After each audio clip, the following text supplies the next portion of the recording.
कल यानी फ्राइडे का दिन स्मॉल कैप निवेशकों के लिए फिर से टफ रहा। फ्राइडे को स्मॉल कैप में ऑलमोस्ट 1.25% की गिरावट हुई। मार्केट में पैनिक सिर्फ इंडिया में नहीं, एशिया के सारे मार्केट्स में था। आप देख पा रहे होंगे चाइना, जापान, ताइवान, हांगकांग सब में ब्लड बाथ। वही इंडिया कंपैरेटिवली स्टेबल देखा गया।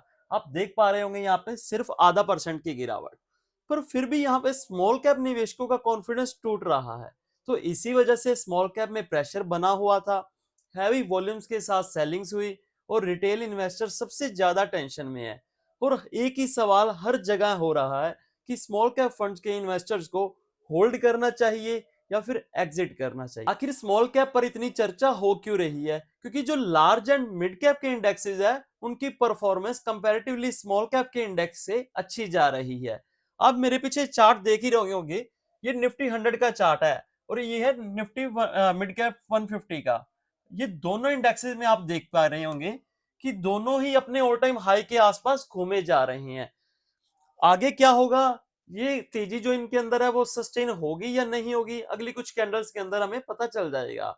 वहीं दूसरी तरफ अगर हम देखें निफ्टी स्मॉल कैप 250 में, तो यहाँ पे ऑलमोस्ट 2000 पॉइंट की गिरावट है। ये मैंने वीकली कैंडल्स ली हुई है क्योंकि आपको पिक्चर अच्छे से क्लियर नजर आए। यहाँ पे हम स्मॉल कैप 250 का चार्ट देख रहे हैं।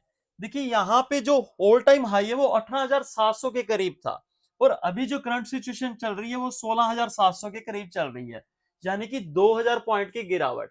तो इसी वजह से लोग कंफ्यूज है कि लार्ज एंड मिड कैप तो इंडेक्सेस तो बहुत अच्छा कर रहे हैं, तो स्मॉल कैप में इतनी गिरावट हो रही है तो क्या हमें एग्जिट कर लेना चाहिए?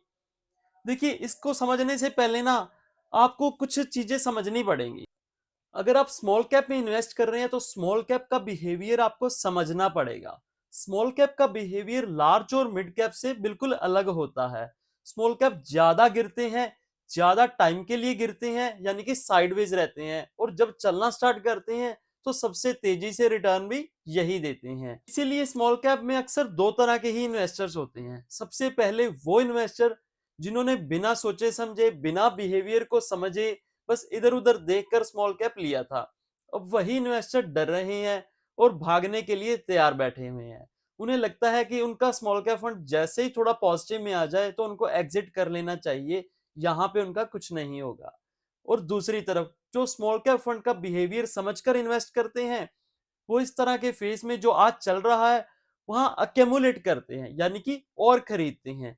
इसलिए मैं कहता हूं चाहे आप जितने मर्जी अग्रेसिव इन्वेस्टर हो, फिर भी अपने पोर्टफोलियो के अंदर 30 या 40% से ज्यादा स्मॉल कैप फंड्स को ना रखें, क्योंकि जब मार्केट गिरेगा तो ये उससे ज्यादा गिरेंगे और कंसोलिडेट भी ये ज्यादा टाइम के लिए कर सकते हैं।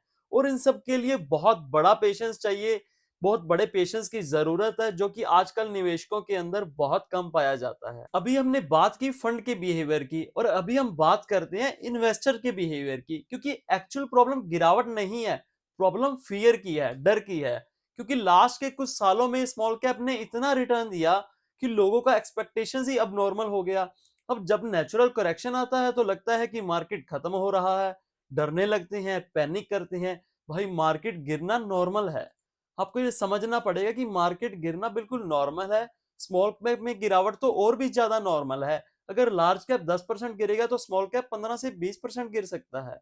अगर आप इस बिहेवियर को नहीं समझ पा रहे तो स्मॉल कैप आपके लिए अनकंफर्टेबल एसेट बन सकता है, और अगर आप समझ पा रहे हो तो आपको ये फेस एक अपॉर्चुनिटी की तरह लगेगा। देखिए इन्वेस्टमेंट की दुनिया के अंदर आपने सिर्फ म्यूचुअल फंड बाय कर लिया या सेल कर दिया इतना ही काफी नहीं है, आपको कुछ चीजों को समझना पड़ता है। मैं बात कर रहा हूं मार्केट्स के साइकिल्स को समझने की। ये निफ्टी 50 को ही देख लीजिए। हाल ही के अंदर हमने इसी साल 2025 के अंदर देखा कि मार्केट जो थी वो यहाँ पे 26,000 के ऑल टाइम हाई पे थी ऑलमोस्ट। यहां से गिर के 22,000 आई और 22,000 से बढ़कर फिर 26,000। ठीक है, तो आपको इन चीजों को, इन साइकिल्स को समझना पड़ेगा कि अप्स एंड डाउन्स चलते रहते हैं। मार्केट की नेचर ही यही होती है, एक दिन ऊपर जाएगा और 2-3 दिन नीचे जाएगा, पर ओवरऑल ट्रेंड धीरे धीरे ऊपर ही जाता है।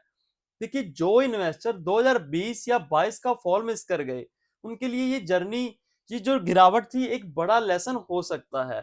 मार्केट कभी भी सीधे ऊपर नहीं जाएगा, मार्केट जिगजैग करके ही ऊपर जाएगा और जिगजैग से ही वेल्थ बनाई जाती है। तो अभी हम बात करते हैं आज के क्वेश्चन की, होल्ड करें या फिर एग्जिट करें। देखिए, अगर आप स्मॉल कैप में इन्वेस्ट कर रहे हैं तो ये समझना जरूरी है कि जो 10-20% का करेक्शन है वो कभी भी आ सकता है, बिना रीजन के भी फॉल आ जाता है। कंसोलिडेशन का फेस है वो लंबा रहेगा, जो हाई रिटर्न्स का फेस है वो छोटा रहेगा, बट पावरफुल होता है।